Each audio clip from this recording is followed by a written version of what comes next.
हम बीमा के सिद्धांत देख रहे थे। उन्हीं बात में बीमा के जो सिद्धांत हैं उन्हीं को आगे देखते हुए आगे बात करते हैं। नेक्स्ट जो सिद्धांत है, जैसा कल पिछली बार हमने देखा है कि वो आश्वासन के बारे में देख रहे थे। अब अगला है प्रिंसिपल ऑफ इंडेमनिटी या क्षतिपूर्ति का सिद्धांत। क्षतिपूर्ति का सिद्धांत बीमा अनुबंध का एक महत्वपूर्ण सिद्धांत है। यह सिद्धांत किसी हानि को के विरुद्ध सुरक्षा प्रदान करता है। इस सिद्धांत के अनुसार बीमित बीमा अनुबंध के अंतर्गत बीमाकर्ता से केवल अपनी वास्तविक क्षति की पूर्ति ही करवा सकता है, लाभ प्राप्त नहीं कर सकता। यह सिद्धांत बतलाता है कि बीमा वास्तव में केवल क्षतिपूर्ति की व्यवस्था करता है, लाभ प्राप्ति का साधन नहीं है। ये क्षतिपूर्ति बीमा वास्तव में केवल हानिपूर्ति की व्यवस्था करता है, लाभ प्राप्ति का सिद्धांत का साधन नहीं है। मतलब आपने अपने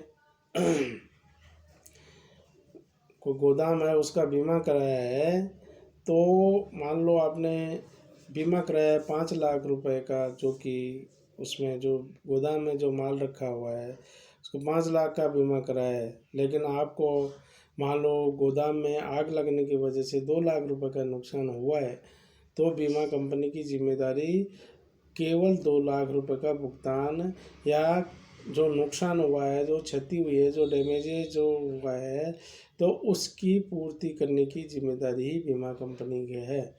बीमा कंपनी 2 लाख का वास्तविक जो नुकसान हुआ उसकी भरपाई कर सकती है। तो इसलिए हम ये कहेंगे कि ये एक क्षतिपूर्ति का सिद्धांत है। क्षति जितनी हुई है उसकी पूर्ति बीमा कंपनी करती है क्योंकि ये बीमा में किसी प्रकार का लाभ का या प्रॉफिट की बात नहीं है, बल्कि जो एक्चुअल में जो आपको नुकसान हो गया है उसकी भरपाई बीमा कंपनी करती है।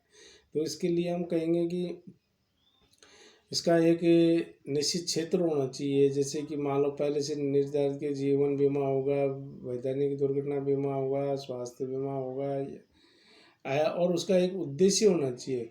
उद्देश्य में बीमित को क्षतिपूर्ति उसके वित्तीय सुरक्षा प्रदान करता है। आगे हम बात करेंगे क्षतिपूर्ति की राशि वास्तविक क्षति की राशि से अधिक कभी भी नहीं हो सकती। जैसे पहले बात तो यह कि यह कोई लाभ की बात नहीं है इसमें। वो आपको जैसे अभी देखिए भाई 2 लाख का ही नुकसान हुआ है, आपने 5 लाख का बीमा कराया, तो 2 लाख का जो नुकसान है उसी की भरपाई की जाएगी। उसमें आपने 5 का कराया है या इससे ज़्यादा अमाउंट का कराया उससे फर्क नहीं, आपको वास्तव में जो नुकसान हुआ है उसकी भरपाई बीमा कंपनी करती है। और ये लाभ नहीं होता है, बीमा योग्य हित होना चाहिए। बीमा कंपनी मतलब बीमित द्वारा क्षतिपूर्ति तभी प्राप्त की जा सकती है जबकि बीमा की विषय वस्तु में वह अपना बीमा योग्य हित सिद्ध कर सकता है। एक होता है स्थान ग्रहण या सबरोगेशन का सिद्धांत की बात है, वो आगे भी हम बात करेंगे। इसमें क्षतिपूर्ति कर देने के पश्चात बीमाकर्ता को बीमित विषय वस्तु के संबंध में सभी अधिकार प्राप्त हो जाते हैं जो पहले बीमित को प्राप्त थे। अर्थात ये क्षतिपूर्ति के बाद बीमाकर्ता बीमित का स्थान ग्रहण कर लेता है।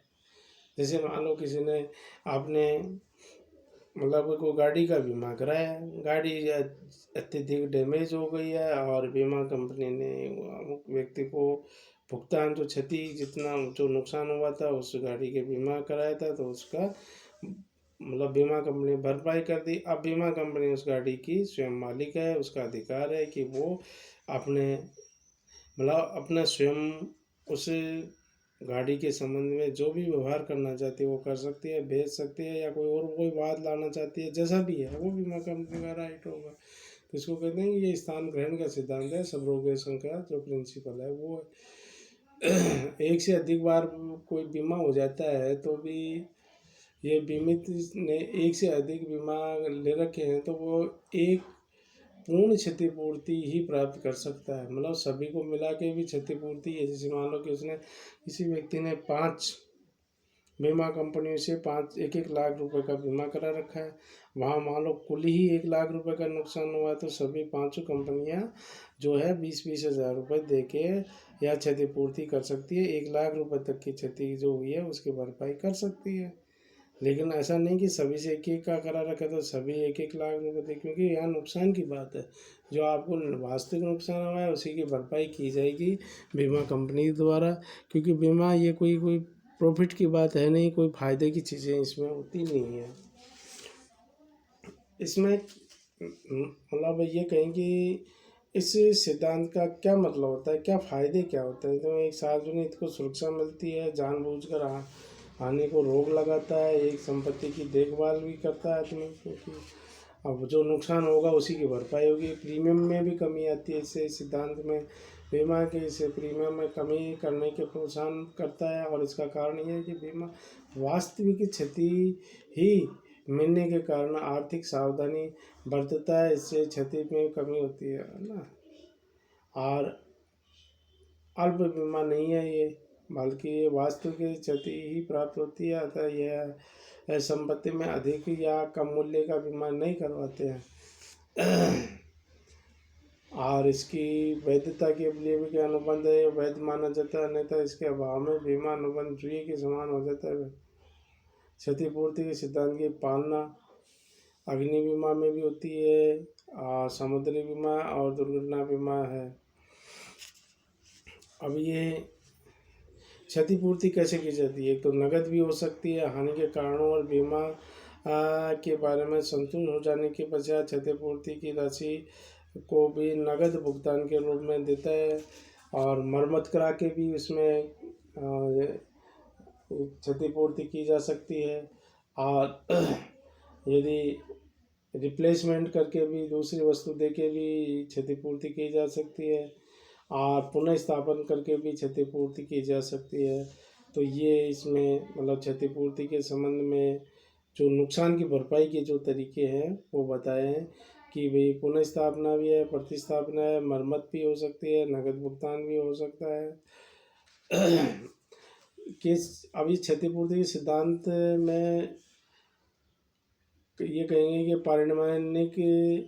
पारिमाणिक हानियों की में भी किया जा सकता था। संभावित लाभों को जो कारखाने लागू करके उसमें कमाए जा सकते हैं कि क्षतिपूर्ति की जा सकती है।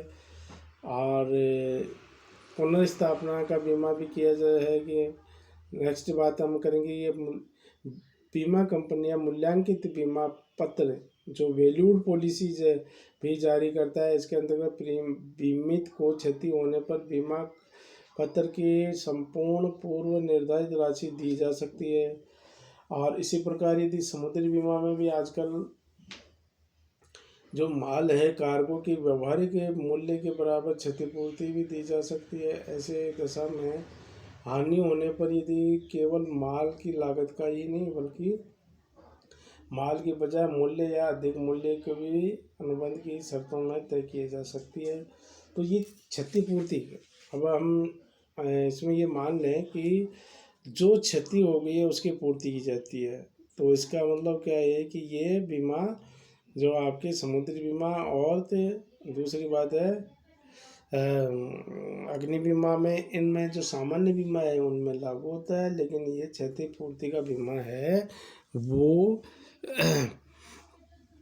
जीवन बीमा में लागू नहीं होता है, क्योंकि मानव के जीवन के संबंध में कोई मूल्य या उसकी कोई मतलब वो कितने वैल्यू की बात है तो वो वैल्यू का आकलन नहीं किया जा सकता, क्योंकि सभी को अपने रिश्ते पे अपने परिवार के सदस्य के ऊपर जो नुकसान होने की बातें हैं वो अलग अलग हो सकती हैं। अतः इसका किसी भी जीवन के मानव जीवन में बीमा के संबंध में क्षतिपूर्ति का सिद्धांत है वो कभी भी लागू नहीं होता है। ये सिर्फ अग्नि बीमा या समुद्री बीमा या जो जनरल इंश्योरेंस की जो बात है उसमें लागू होती है।